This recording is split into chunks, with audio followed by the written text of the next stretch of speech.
Tolong jangan menyebutkan nama dan identitas siapapun dalam percakapan ini karena percakapan ini akan saya masukkan dalam konten YouTube. Oh, siap. Bagaimana, Mbak? Ini Mas, saya kerja yang pertama 2 tahun. Itu juga nenek ada stroke, jadi saya suka gendong-gendong. Kalau dia mau ke Ciso saya gendong. Kalau mau tempat tidur saya gendong. Cuman kalau di ruangannya duduk di kursi roda gitu ya. Kemudian efeknya ini maaf ya, saya ini rada nggak sopan bahasanya ya Mas. Dia tuh BAB pernah keluar darah. Dan ternyata kalau saya rambut kayaknya ada ambeien gitu kan. Ambeien? Terus kan betul. Iya. Terus kalau jalan kadang suka gatel. Pokoknya aku habis ngangkat berat gitu. Terus? Itu udah finish, saya nggak pulang karena COVID, saya ganti majikan. Saya kira kerjanya nggak gendong-gendong karena neneknya sih ini jaga nenek lagi ceritanya. Terus? Ternyata dia tuh besar sekali, berat saya kan 55, neneknya 92 kilo. Nah, di rumah memang jalan sendiri. Kalau ke kamar mandi, ke tempat tidur, saya cuma ya bantu-bantu dikit kalau minta diambilin apa. Tapi ternyata kalau ke rumah sakit naiknya bis, saya harus dorong kursi roda itu dari trotoar naik ke bisnya itu kan panjatan ya Mas ya. Nah itu saya harus dorong pakai tenaga, dan kan di bagian kalau naik itu kakinya kita harus mengganjal bagian bawah kursi roda, kalau enggak kan nggak bisa naik kursinya. Nah di situ saya harus pakai kekuatan full. Akhirnya nahan lagi, menekanlah, maka bagian belakang saya mungkin agak keluar dikit gitu ya. Terus sampai beberapa kali yang di majikan ini yang nenek segede gajah udah 1 tahun lebih. Dan di sini saya kan makannya beli sendiri karena saya juga dibohongi teman. Tapi ya udahlah, it's okay lah. Kalau yang penting kerjanya nggak terlalu berat. Cuma saya berat di angkat-angkat dorong nenek, dan setiap hari kan harus jalan-jalan. Itu ada satu tanjakan, kalau di bawah itu nggak rata gitu loh Mas. Jadi kalau turun sih enak, saya agak ringan aja, yang penting jangan sampai lepas pegangan kursi rodanya. Tapi kalau pas naik ini harus tenaga full. Kalau enggak ya nggak bisa naik ke atas lah. Ada satu tanjakan ke atas, harus dia maunya jalan ke situ. Ya udah, daripada ngamuk, udah saya gituin. Terus kemarin saya BAB darah lagi loh Mas. Nah saya lagi mikir, dulu lah di awal-awal bulan saya kan pernah kena COVID di sini. Tenggorokannya kayak kebakar. Pokoknya saya tes sendiri lah, positif. Terus saya ngomong, yang di sini kan ada satu mbok, anaknya itu umur 72, tapi agak-agak gitulah kalau ngomong suka teriak-teriak. Jadi saya nggak terlalu banyak ngomong, tinggal iya manut gitu aja biar sampai finish. Sama nenek yang saya jaga ini. Nah terus pas saya kena COVID, saya ngomong, bahwa ini saya positif. Katanya jawabnya, bukan urusanku, yang penting kamu pakai masker. Pokoknya dia nggak ngasih makan, nggak ngasih masker, nggak ngasih apapun. Jadi saya full pakai uang sendiri, ya udah nggak apa-apa. Terus saya beli obat, saya nanya teman, ini obatnya apa sih ya kalau positif? Terus teman-teman saya pada ngasih tahu kan, ya udah. Akhirnya 2 minggu alhamdulillah saya sembuh. Itu di rumah sambil kerja, sambil minum obat, sambil keringan. Kalau pas nggak ada kerjaan saya gelar plastik di dekat cucian baju, saya mojok di situ karena pusing banget kan, tenggorokannya sakit. Akhirnya 2 minggu saya sehat, udah saya negatif. Oke. Sekarang saya mikirnya gini loh Mas, ini kan saya sama lagi kan tinggi, saya nyari majikan baru. Lah kalau misalnya saya mau berobat ambeien kan saya udah searching lah. Kalau cuma diolesin di HP itu gak bakal sembuh. Saya pengen di laser. Pertanyaannya, kalau di Hongkong itu mahal nggak ya Mas? Karena kalau di Indonesia itu sekitar 15 juta. Sedangkan saya nggak mau pulang. Saya pengen setelah saya finish ini cari kerja lagi. Terus saya mikirnya gini, kalau selama kerja di majikan ini saya mau berobat ambeien, dia nggak bakal ngasih duit sepeser pun, maaf. Yang kemarin aja saya apa-apa sendiri, bahkan sampai hari ini pokoknya makan sehari 3 kali saya sendiri. Tapi saya udahlah, itu oke lah, nanti saya harus punya punya kertas finish itu aja sih, nanti cari lagi majikan. Ya udah gitu aja ya Mas, gimana baiknya kasih solusi. Makasih Mas. Ya sampean nggak tahu peraturan Hongkong, kalau sampean sakit itu yang nanggung majikan. Tahu. Nah ya kenapa kak diomongin, kalau enggak ya udah kumpulin resitnya, nanti setelah mau finish, sebelum finish bawa ke labor lo semua resitnya. Jangan sampean sudah finish baru bawa ke labor, moyong, nggak ada nilainya. Jadi sampean berobat sendiri apapun sendiri nggak ada masalah, resitnya kumpulin. Oh oke. Jadi seharusnya yang memilihkan dokter, yang memilihkan periksanya itu semuanya majikan. Nah kalau sampean mau ya, sampean minta ngomong ke dia, aku sakit ini karena di sini kerjanya begini. Jadi ada hal-hal yang saya rasakan dalam tubuh saya yang nggak enak dan saya mau periksa. Kalau dia nggak mau, itu bukan urusan saya. Sampean bisa dapat rekamannya, itu keren. Sampean dapat bukti, itu keren. Bukti bahwa majikan tidak memperdulikan sampean atas kesehatannya sampean, itu keren. Kita bawa ke labor, kita kasuskan sebelum sampean finish. Jadi ketika nanti sampean finish kan otomatis ya sampean harus tetap keluar dari tempat majikan itu, tapi kasus sampean kan belum terselesaikan. Dan sampean sudah keluar, itu bagus. Jadi momentum 1 atau 2 bulan sampean udah laporan ke labor. Atau 40 hari ya, 40 hari menjelang sampean tanggalnya finish itu sampean sudah dianggap sebagai finish. Nah, di situ saatnya sampean lapor ke labor. Jadi biar majikan itu tahu bahwa dia itu orang yang harus bertanggung jawab atas penyakit-penyakitnya sampean gitu. Karena pekerjaan yang ada di situ saya nggak ngerti. Sekali lagi kondisi ini nggak ngerti. Tapi saya hanya membaca situasi dan keadaan apa yang sampean sampaikan. Bahwa majikan itu bertanggung jawab atas kalau kita punya sakit. Dan itu tergantung, sekali lagi tergantung dari asuransi yang dibeli. Nah, ambeien apakah ada bagian dari asuransi yang dibeli. Nah, itu berapa, bagaimana dan biayanya. Tetapi intinya adalah ketika sampean sakit di rumah majikan, itu majikan yang bertanggung jawab. Kalau sampean, langkah pertama adalah bagaimana caranya sampean ngomong kalau sampean sakit dan mendapatkan jawaban dia atas penyakit sampean. Nah, kayak gitu kan ceritanya. Kalau dia buru-buru, karena kalau dia nginterminate sampean pada saat tahu penyakitnya sampean, itu juga melanggar peraturan. Nah, sekarang tinggal bagaimana upaya sampean untuk bisa menuntut majikan tersebut. Itu kalau saran dari saya. Tapi kalau sampean semuanya hanya menerima ikhlas, biarin majikan lenggang kangkung, sampean finish dengan rekod yang baik, ya itu kembali ke diri sampean masing-masing. Kalau saya nggak mau, Mbak. Kalau saya pasti tak ajak perang majikannya. Cuman masalahnya saya bukan yang menjadi korban. Saya nggak ngompori sampean, tapi kan tadi saya ngomong 2 pilihan. Kalau sampean ikhlas itu tidak jadi masalah. Ya mungkin suatu ketika keyakinannya sampean Gusti Allah sing ngarepe bales, tapi ini bukan langsung diarahkan ke Gusti Allah. Masih ada effort dan usaha yang harus kita lakukan. Jadi kurang 40 hari sampean masuk ke labor, tahanin, dia dapat surat dari labor. Pokoknya kalau finish tetap finish. Kalau setelah 40 hari terlewati ya, 40 hari terlewati, artinya 39 hari atau 20 hari atau 25 hari dia mengeluarkan sampean, itu statusnya sudah bisa disebut sebagai finish. Tapi kasus itu kan tetap jalan.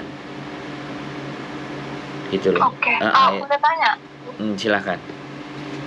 Gini, kalau saya sekarang nggak berani minta atau nanya, saya udah sakit gini-gini gimana, saya takutnya langsung di terminate. Kalau misalnya saya periksa sendiri, itu rutin saya kumpulin, pas mau finish saya kasihin, saya minta ganti rugi, terus nanti saya tambahin rekam juga.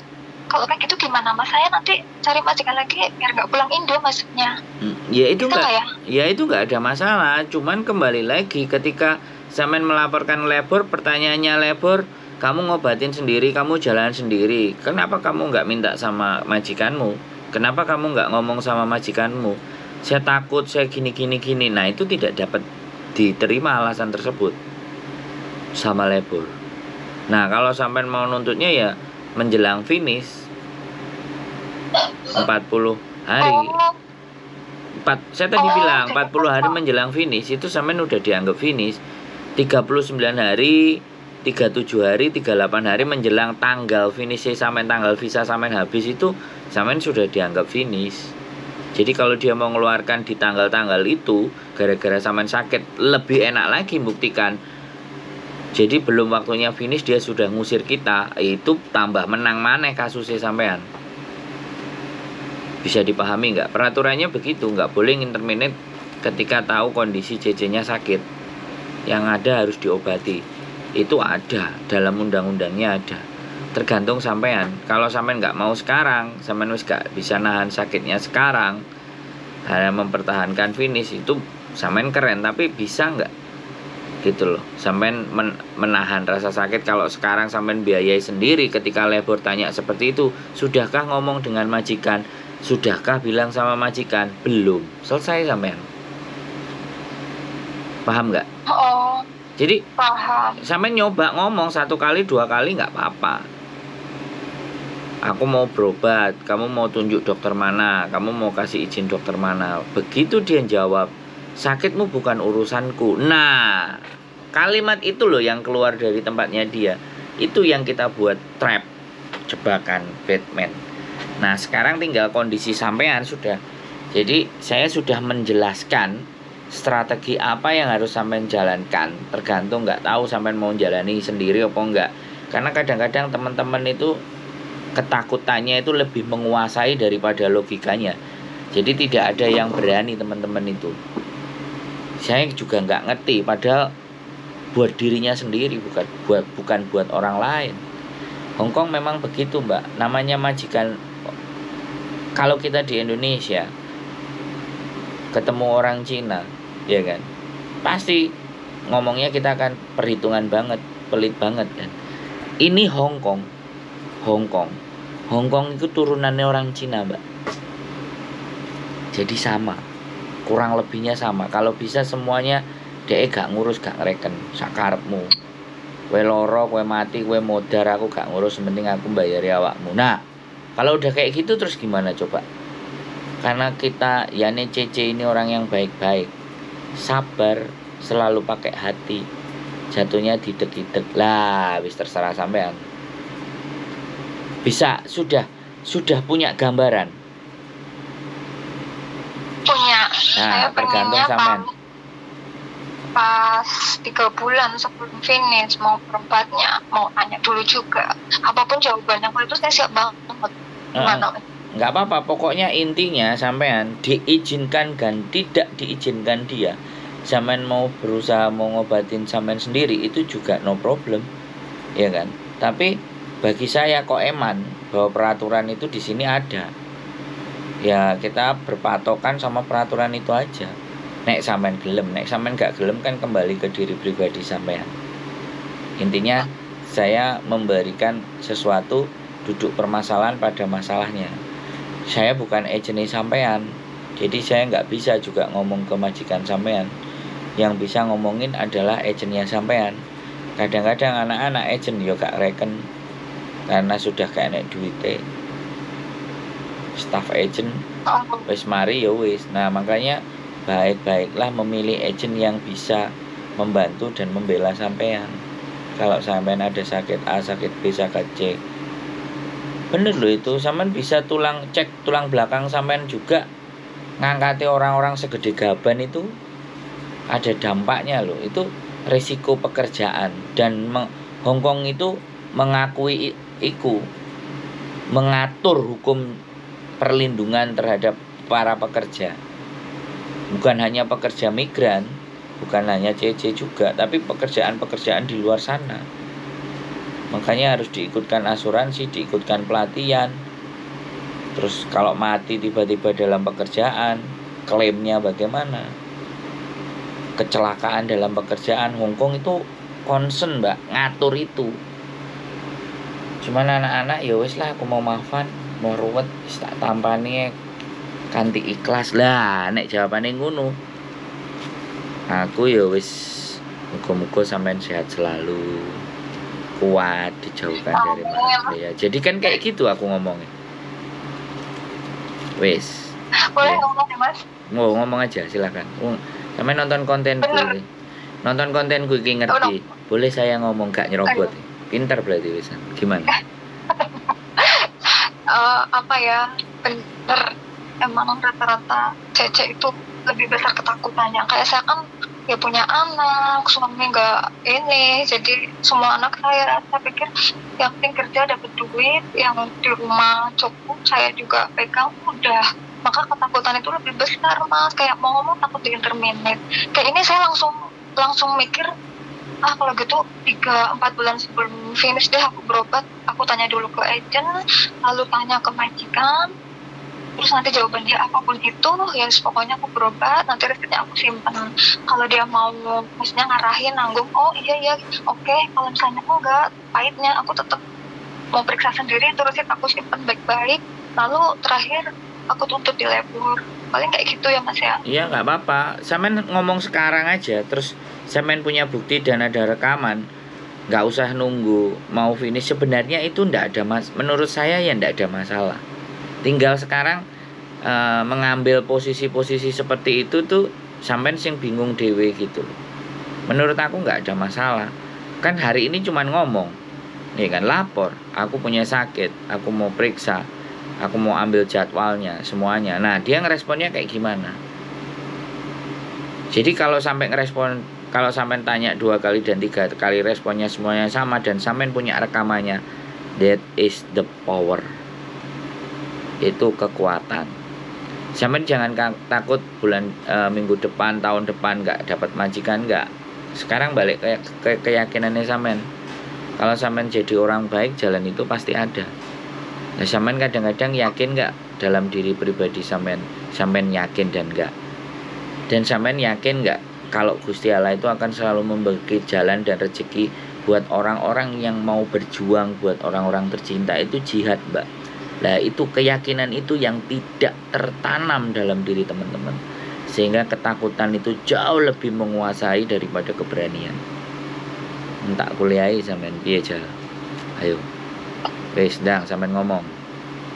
Nggak kuat, belum sanggup ngomong, takut interminate. Soalnya ini tipe majikan yang wis koyo ngono lah Mas. Iya makanya. Jadi gini loh. Sampean nggak benar-benar yakin di mana Gusti Allah itu ada di samping sampean dan akan membantu. Sampean itu tidak yakin dengan itu.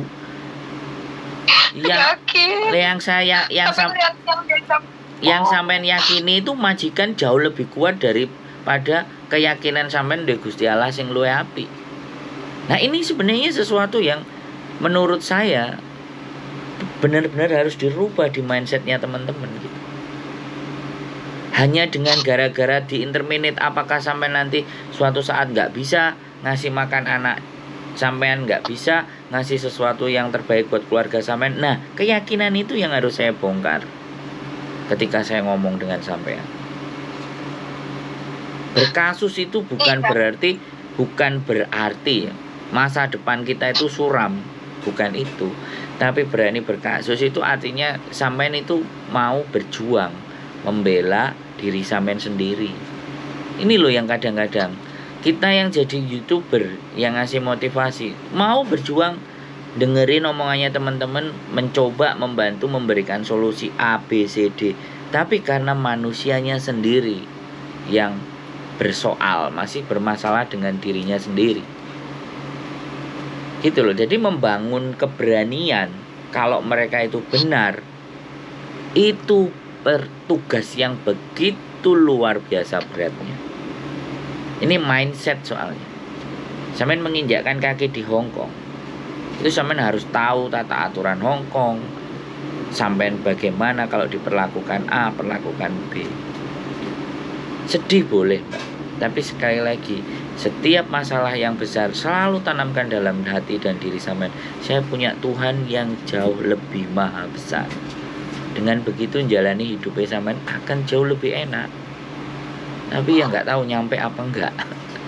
Rata-rata nggak nyampe. Gitu aja sih. Ya aku nggak mau disclaimer atau mendiskreditkan teman-teman nggak nyampe, enggak. Tapi ya itu faktanya. Makanya saya terus dengan konten ini, orang yang nonton saya terus biar mereka semakin bangun dan sadar kalau hak-hak kalian diinjak, ya ayo perjuangkan. Kalau saya begitu sih mbak. Wis sampean gimana? Wis sampean nangis sih wis gak iso ngomong. Ya berdoa, sholat istiqoroh supaya diberikan petunjuk yang jauh lebih baik. Kalau petunjuk saya nggak pas, kan begitu tuh mbak. Bisa dipahami? Petunjuknya Mas Andrew itu bagus, bikin saya tambah pengetahuan. Cuman mungkin mental saya yang belum siap. Kalau saya ngomong malah jadi interminute, itu aja sih, terus terang aja. Jadi kalau 3 bulan atau 4 bulan sebelum finish saya mau ngomong berobat itu saya siap banget apapun resikonya. Saya coba. Kalau sekarang saya nggak mampu. Terus, jujur aja. Saran saya gini mbak, kalau sampean kerjaannya ngangkat-ngangkat, pinggangnya sampean itu sampean beliin korset supaya nggak kecekluk. Itu salah satu upaya kita untuk menjaga badan kita. Pinggang mbak, yang paling bahaya itu pinggang. Sampean kasih korset, cari di maning kayak apa, kayak pokoknya setiap sampean kerja dan ngurusi ngangkat itu pinggang sampean harus diselamatkan. Gitu aja. Ada lagi kira-kira yang mau dibahas mbak? Cukup sih, makasih aja. Nanti kalau pas 4-3 bulan saya mau ngomong, mungkin saya cerita lagi deh. Sampean boleh, sampean boleh curhat dulu sama labor. Ada nomor teleponnya. Silahkan, monggo. Saya minta mas, boleh mas? Nanti tak kasih coba. Oke. Makasih bang. Yo. Assalamualaikum. Waalaikumsalam warahmatullahi wabarakatuh. Iya bojoku? Sakit ambeien kadang orang nggak bisa melihat, tapi rasanya memang perih bro. Ya sakit. Aku pernah ngalamin ada kejadian yang seperti itu. Naik turun tangga sampai boleh metu, terus kalau metu darai. Nah habis itu ke dokter minta surat rujukan untuk periksa ke rumah sakit, dan akhirnya datang ke rumah sakit. Terus habis itu dari rumah sakit dicek setiap 3 bulan sekali, kontrol, terus dikasih obat koyok serbuk apa ya sing duduk kental-kental itu loh. Nah itu cairan dari kalau minum itu atau makan itu harus yang lembut supaya waktu itu nggak usah ngeden, ben nggak tambah sakit. Jadi buat seperti itu. Dan 3 kali ke check up, habis itu wis nggak perlu check up lagi, wis waras. Apa sih darling? Bengok sih. Sumuk gak gelem buka AC malah diuwel-uwel sikile. Biasane nek awakmu nangkring aku meneng ae. Gitu aja wis. Ambeien guys. Mbaknya takut di interminute. Gak apa-apa. Mohon bantuan doanya dari teman-teman supaya tidak terjadi apa-apa sama mbaknya dan sehat selalu. Oke, gitu aja. Keep stay tune my YouTube channel and see you next video. Bye bye.